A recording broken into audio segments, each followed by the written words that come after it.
Queridos amigos, saúdo a todos vocês. Este é o nosso tempo e os principais acontecimentos da Ucrânia e do mundo até o momento. No estúdio, quem está com vocês é Leila Mamedova. Olá. A Ucrânia não queria guerra. Ela propôs a paz e concordou com o cessar-fogo. Mas a Rússia continua com o terror. Foi o que declarou o presidente da Ucrânia, Volodymyr Zelensky. Segundo ele, a Federação Russa está sabotando as negociações e intensificando os ataques. Quase todos os dias há novos ataques contra cidades e vilarejos. Só nesta semana, o inimigo usou mais de 3.000 drones de ataque, mais de 1.000 bombas aéreas guiadas e quase 50 mísseis. A Rússia ataca deliberadamente a infraestrutura civil crítica, afirma Zelensky. A guerra continua porque Moscou não quer que ela termine, declarou o presidente. Estamos constantemente fortalecendo nossa defesa, trabalhando com nossos parceiros para reforçar a defesa aérea. O programa PER, investimentos na indústria de defesa ucraniana, formatos bilaterais e multilaterais. Não dá para parar Putin só com conversas. É preciso pressão. O mundo vê que a Rússia reage à força. Portanto, o mundo pode funcionar graças à força. A Ucrânia não vai dar nenhum prêmio aos terroristas pelos seus crimes. E contamos com o apoio dos nossos parceiros exatamente nessa posição. São necessários passos decisivos dos Estados Unidos, da Europa, dos países do Grupo dos 20, do Grupo dos 7. É preciso proteger a vida. Obrigado a todos que ajudam nisso. Volodymyr Zelensky, presidente da Ucrânia, no Telegram. 11 pessoas ficaram feridas em decorrência do ataque da Federação Russa à região de Dnipropetrovsk. Os russos atacaram com um drone. Isso foi informado pela Promotoria Regional. Como resultado dos bombardeios, incêndios começaram em 3 prédios residenciais, uma casa particular pegou fogo e a infraestrutura foi danificada. Nikopol também foi atingida. O inimigo usou artilharia e entregou drones. As forças de defesa aérea derrubaram 4 drones russos na região. 4 pessoas ficaram feridas em decorrência do ataque da Federação Russa à região de Sumi. Isso foi informado pela Polícia Nacional. Em Sumi, uma mulher e um homem ficaram feridos. Um projétil atingiu o prédio da estação ferroviária. Outras 2 mulheres ficaram feridas em um posto de gasolina. Um drone russo FPV entrou no local. No total, foram registrados 58 bombardeios na região em um dia. 48 localidades ficaram sob fogo. Investigadores, especialistas em explosivos e equipes de resgate estão trabalhando no local. A polícia abriu processos criminais com base no artigo sobre crimes de guerra. Os partisans do WATS desativaram uma torre de rádio na região de Briansk, paralisando o sistema de comando dos ocupantes russos. Isso foi informado pelo movimento. O ato de sabotagem interrompeu a comunicação e a coordenação das unidades do Serviço de Fronteira, do Batalhão de Engenharia e da Guarda Nacional Russa, causando caos no comando e uma perda temporária de controle sobre parte da fronteira. O inimigo enfrentou sérios problemas para responder às ameaças. No movimento Artisan destacam: o ataque mostrou a vulnerabilidade das tropas russas mesmo em áreas profundas da retaguarda. Os partisans continuam realizando ataques pontuais contra a infraestrutura militar da Federação Russa. A retomada do serviço militar obrigatório na Alemanha pode servir como um sinal de dissuasão para a Rússia. Foi o que declarou o ministro da Defesa do país, Boris Pistorius, segundo os Spiegel. A coalizão na Alemanha continua discutindo a reforma do serviço militar obrigatório. Segundo o ministro, o alistamento, suspenso em 2011, pode ser imediatamente restabelecido. Pistorius também admitiu que a extinção dos comissariados militares regionais após a suspensão do alistamento foi um erro grave. Se voltarmos a realizar o alistamento militar de todos os homens de determinada idade e coletarmos os dados de todos os aptos para o serviço militar, isso também será notado na Rússia. Em outras palavras, isso também é um fator de dissuasão. Boris Pistorius, ministro da Defesa da Alemanha. Na Polônia, cresce o interesse por cursos de sobrevivência e treinamento militar em meio à ameaça de guerra com a Rússia. Os cidadãos frequentam campos de tiro e treinamentos de tática. O governo planeja aumentar os gastos com defesa para 4,5% do PIB e expandir o treinamento militar básico para adultos. As autoridades também estão oferecendo cursos de primeiros socorros para os jovens. Segundo o The Telegraph, cada vez mais poloneses estão se inscrevendo em organizações que ensinam habilidades de guerrilha e autodefesa. Os instrutores observam um aumento na demanda após o início da guerra da Federação Russa contra a Ucrânia e incidentes com drones em território polonês. A guerra em Gaza só terminará após o cumprimento de todas as condições do acordo. Foi o que declarou o primeiro-ministro de Israel, Benjamin Netanyahu.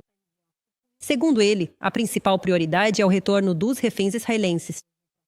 Atualmente, há um trabalho ativo sendo realizado nesse sentido, destacou o primeiro-ministro e ressaltou: Israel exige o cumprimento total dos acordos. O Hamas deve ser desarmado. Caso contrário, Israel fará isso à força. Netanyahu enfatizou que somente após a desmilitarização de Gaza as hostilidades serão definitivamente encerradas.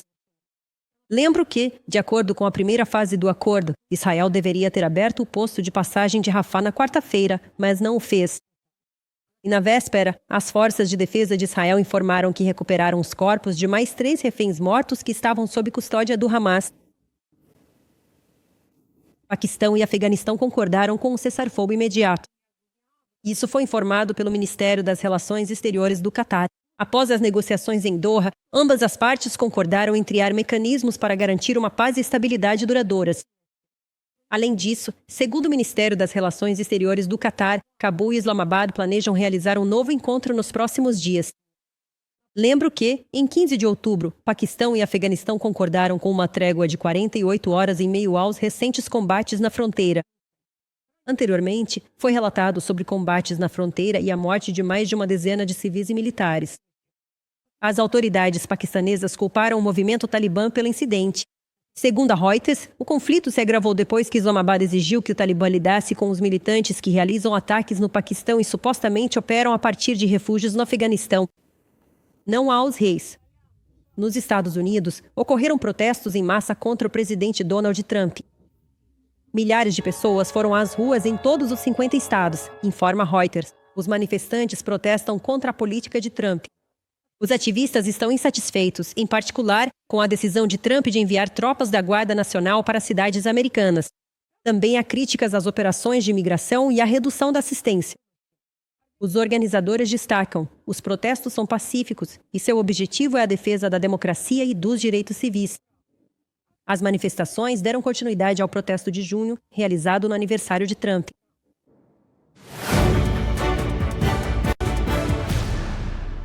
Em Omsk, no dia 11 de outubro, as autoridades locais anunciaram que 100% dos apartamentos estavam conectados ao aquecimento, mas as pessoas continuam passando frio. Em Birobidzha, os funcionários públicos culparam os próprios moradores pela falta de aquecimento. Eles supostamente não tiraram o ar dos radiadores. E em uma das localidades do Krai de Chabarovsk, a temporada de aquecimento nem começou porque, ainda no início do ano, a casa de caldeiras pegou fogo. Na Rússia, pode-se repetir o colapso dos serviços públicos do inverno de 2024.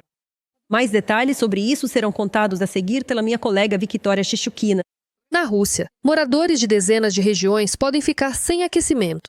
Apesar dos relatórios oficiais sobre o suposto início estável da temporada de aquecimento, os russos estão entrando no inverno com os radiadores frios. Em muitas regiões, o sistema de aquecimento funciona com interrupções ou nem sequer foi ligado. O desgaste das redes de aquecimento russas atingiu, em média, 40% e, em algumas regiões, mais de 80%. Não há investimentos em infraestrutura de serviços públicos e o aumento das tarifas não é acompanhado de nenhuma melhoria. No verão, cidades inteiras ficaram sem água e no inverno dezenas de regiões correm o risco de ficar sem aquecimento. Trecho de uma mensagem no site do Serviço de Inteligência Externa da Ucrânia.